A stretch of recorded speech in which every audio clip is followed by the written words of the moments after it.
In this video, I'm going to show you how you can track your Aliexpress package or order. All you need to do is load up the Aliexpress app or website and sign into your account. Afterwards, you will click on account found in the bottom right corner. Now from here, you want to click on My Orders, View All, and it's going to show you all of your orders here. And in order to track your package, then you can see the status here. At the top for this one, it's going to be awaiting delivery. And if you want to track it, you will just click on track order here.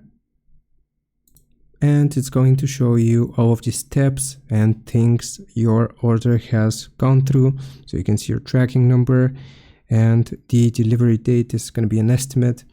So basically, that's how it works. That's how you track your Aliexpress package. I hope this helps. Leave a like and subscribe, and I'll see you next time.